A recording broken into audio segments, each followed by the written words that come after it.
Welcome to Marney Reid Presents Connect to Develop, where we provide insight from healthcare leaders on the hottest topics and trends. I am very excited to introduce you to our guest today, Chris Fronk, Chief Commercial Officer of Think Surgical, to talk about what good looks like on executing a product launch and expansion in the MedTech space. Welcome, Chris. Thank you, Marney. Glad to be here. Absolutely. Chris, you've helped with both the launch and market expansion of two game-changing products in the MedTech space. The first one being on the sales side of a new technology acquisition for one of the big four, as we call it in orthopedics, which had the name recognition in the market, vast resources, multiple departments, all helping with the go-to-market strategy and sales expansion. That's a big game change compared to the role you have now, which was coming into a company that really, truly needed a lot. It needed new leadership, which you and the CEO provided and continued to bring on, a total rebrand and a reshaping of the current product portfolio. So as it applies to execution of a product launch, so in the field, selling to customers, taking wins and challenges back to the market launch team, but really executing someone else's strategy, can you share what that process looks like since sales is leaned on to execute on the marketing strategy? Yeah, absolutely. It's so interesting when you're on the receiving end of a product launch. It's always easy to pick out the things that could have been done better, which is something that marketing never appreciates. And sales, for guidance for sales reps in the future, probably best to keep to themselves. At the same time, the sales team really takes on a pretty big burden. They are the individuals that are working with the physicians that ultimately are responsible for both restoring and saving lives. And there's a certain amount of pressure that comes with introducing a new technology. And one thing that I always appreciated when I was on the receiving end of a go-to-market strategy was going slow to go fast. Whenever you get a product cleared, you assume it's safe, you expect it to be safe.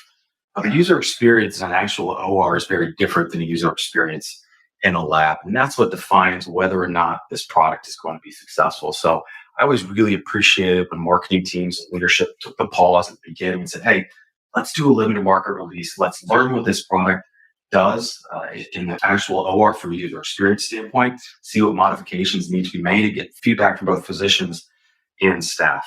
Go slow to go fast. I like that. Now we go into a complete role change. And instead of simply executing on the already defined strategy, you are now in charge of defining, implementing, and iterating on the strategy and leading the teams who must execute your team's vision. I'm sure that being on the receiving end now, you probably have a whole different outlook coming from the sales aspect of, wow, it's in fact not that easy. So, having come from the sales team and then, moving on to medical education marketing, I can completely relate. So can you go over any similarities between executing for the product launch and planning? And then also, some of the biggest differences? Yeah, similarities is you're always focused on a good customer experience. You just have the opportunity to work on the front end to shape that. I will say the pressure is very different. It's so much easier to criticize someone else's plan versus creating your own. I will say coming into this role and building out that offense was a pretty significant learning curve and maturation process for me as a professional.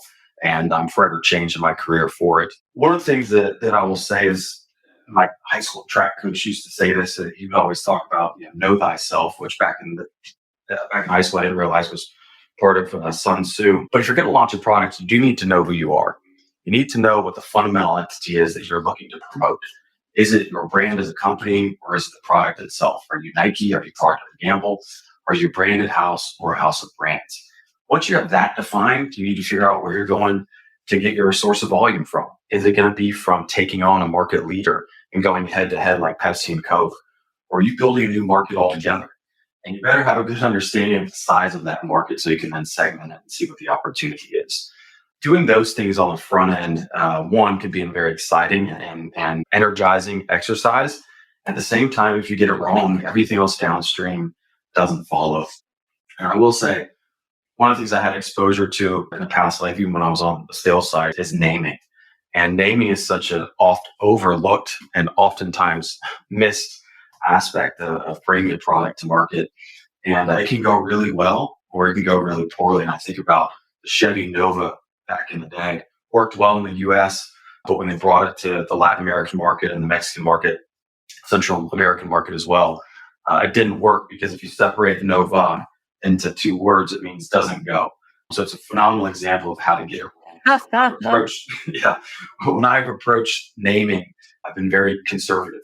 I've always thought of taking the approach of do no harm when it comes to naming. You'll see that in Think's portfolio. Simple names that are descriptive to what the product is, but also unique in the marketplace. It's an area where it can be overlooked, but at the same time, big swings can happen and big misses can happen as well. But there's also great names that have become household brands that forever stick in your head. I think of when I compete against them, so I can speak about it openly now, but back then I was always envious of the name Stealth, Medtronic Stealth Station. It sort of back then oozed cool and sophistication as well as technological advancement. And it's so interesting to go through the process of developing a name for a company because it can be risky and there could be a big success. There could be no success at all, or it could be a huge miss. And I will say there's nerves that come about in that process. So when you go through the names, because I too have been part of some entities where we have decided to name, and you should see some of the group texts that go back and forth. We have purposely decided to make that a safe space so no one screenshots that or shares it, because some of the acronyms we've come up with were purposefully horrible. You know how I don't know what you're talking about. Not in orthopedics, never.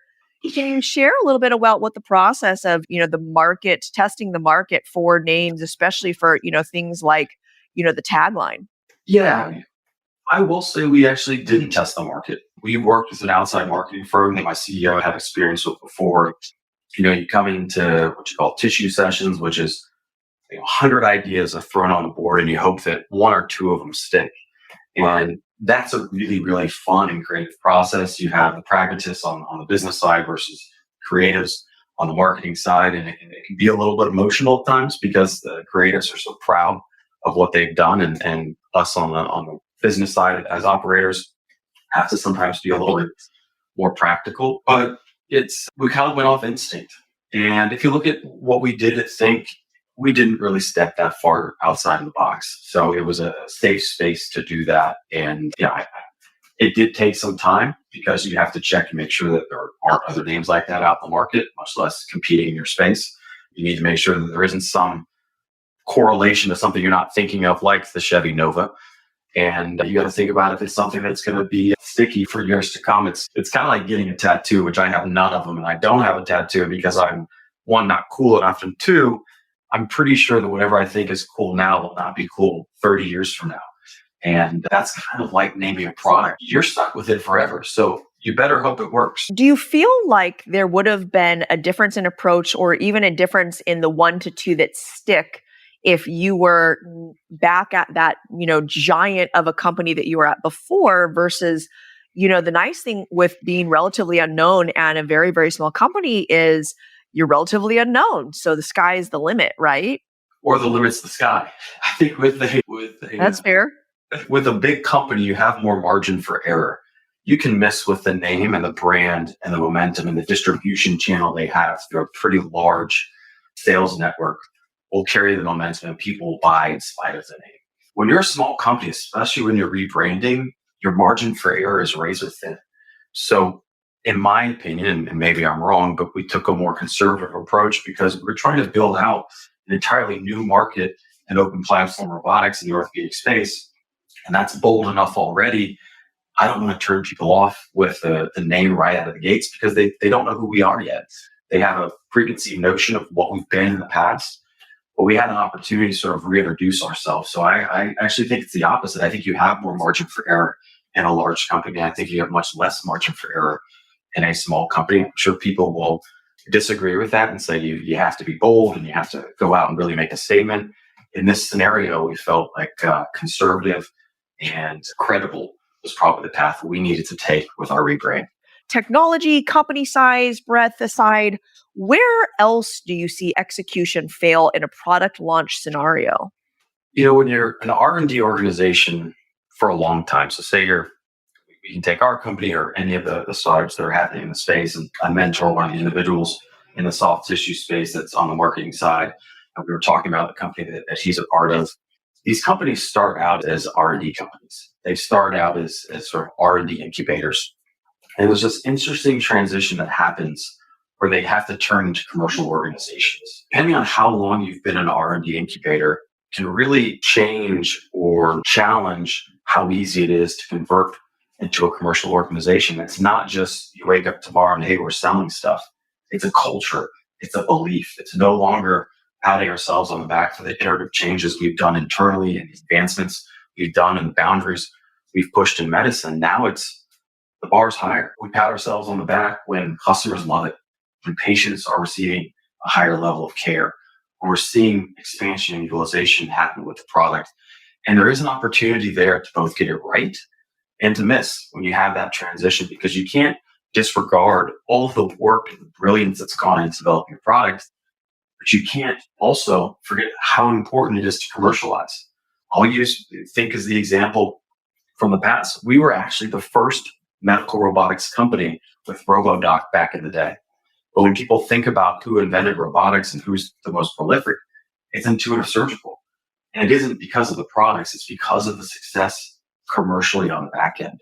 So there's this really pull and push that happens between R&D and the commercial side as you transition to an executing organization. And I think, we've done a good job of it here. I think there's always room for improvement, but you have to have a commercial team that matches the prowess of and is respectful of what's been done on the R&D side for all those years. I have to imagine that feedback from a limited market release feels a little bit like calling your baby ugly to the developers and everything. But hopefully, so I didn't realize that you were creating both an paradigm shift of thought internally as well as, Blue Ocean's principle on a marketing, campaign externally with customers and health systems.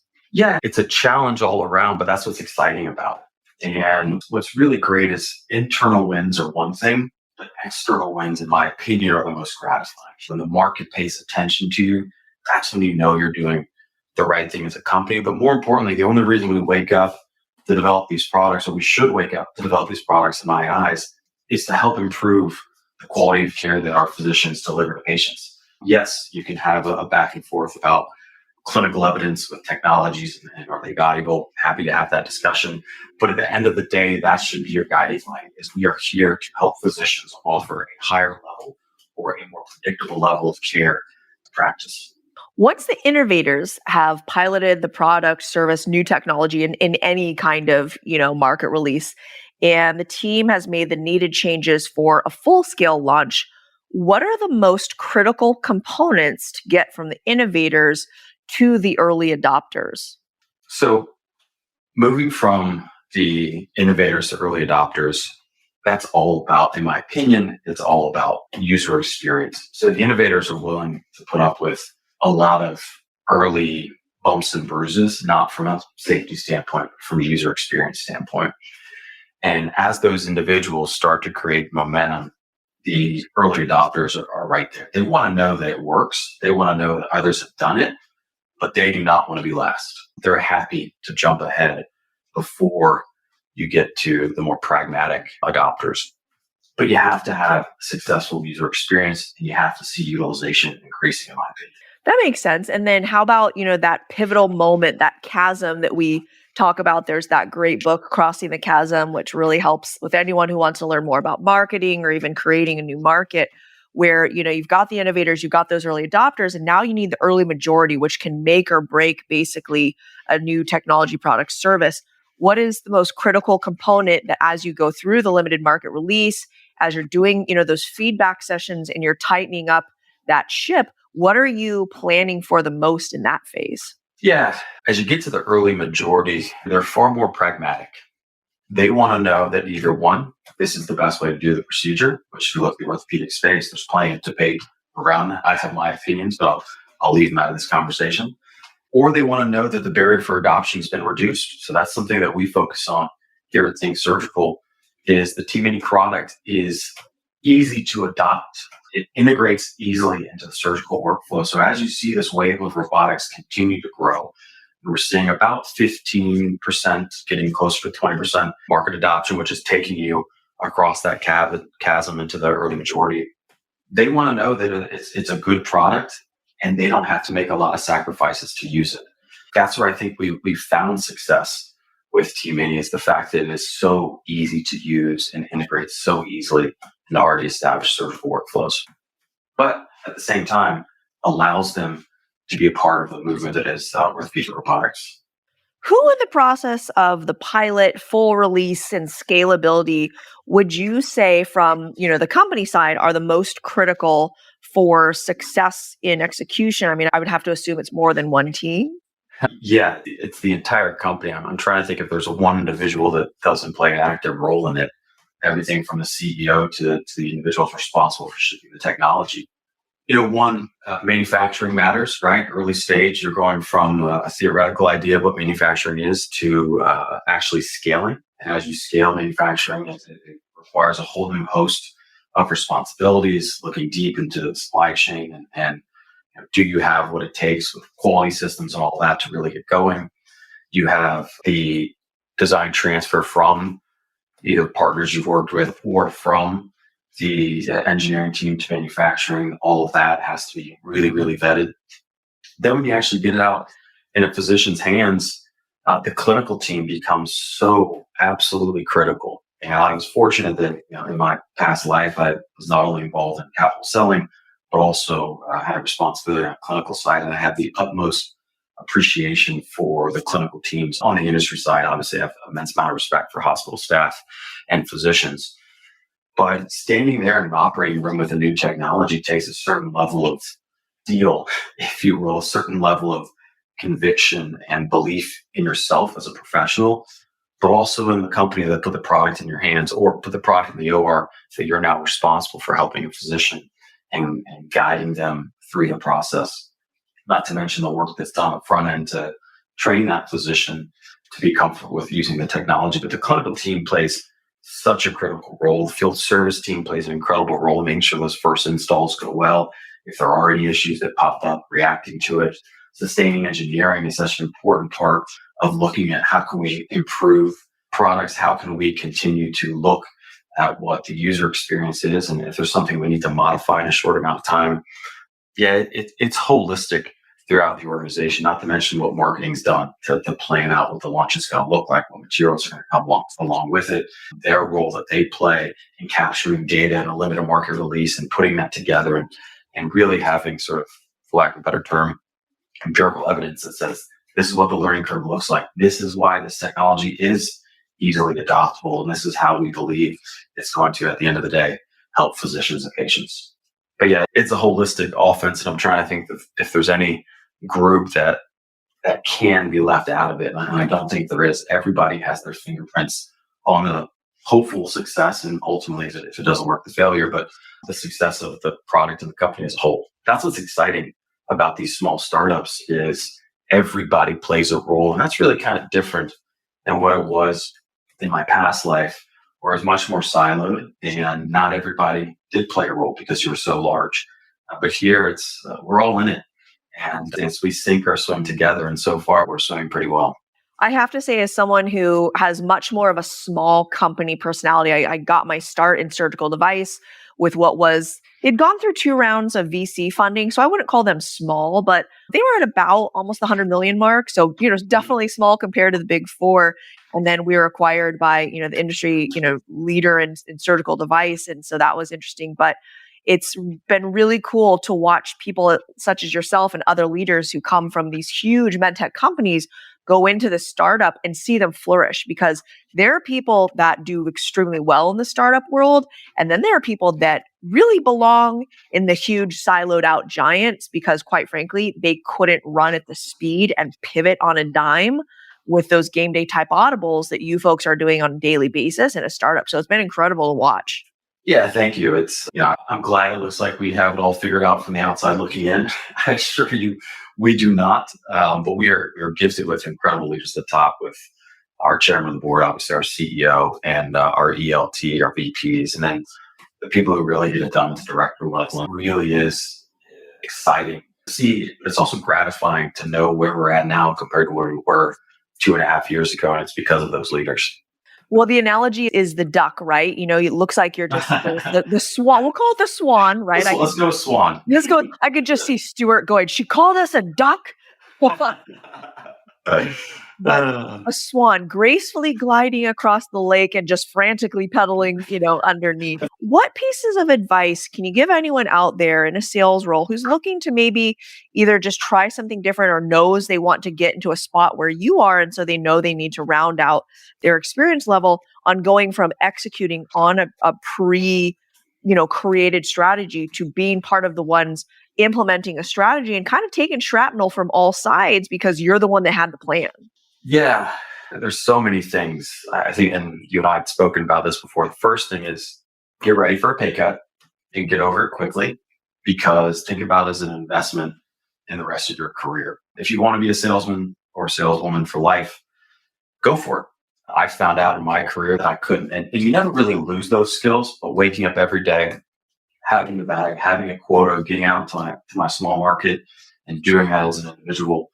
Even though I had a team underneath me of clinical specialists and associate sales reps, I just couldn't do it anymore. I didn't have that fire. So if you find yourself in that position where you're saying, I want to really transition, learn more, get a breadth of experience, and not be a salesperson for life, the first thing you're going to have to look at is taking a pay cut if you're a top level sales producer.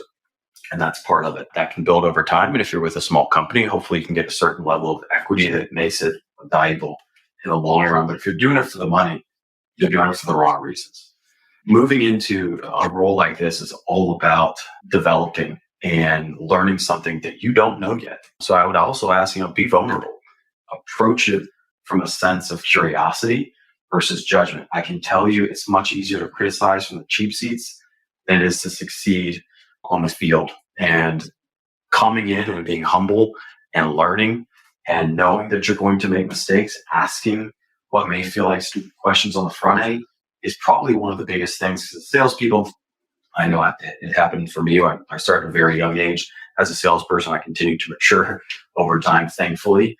But there's a lot of bravado. There has to be. You have to portray this sense of confidence in order to get physicians and hospital executives to buy into what you're doing.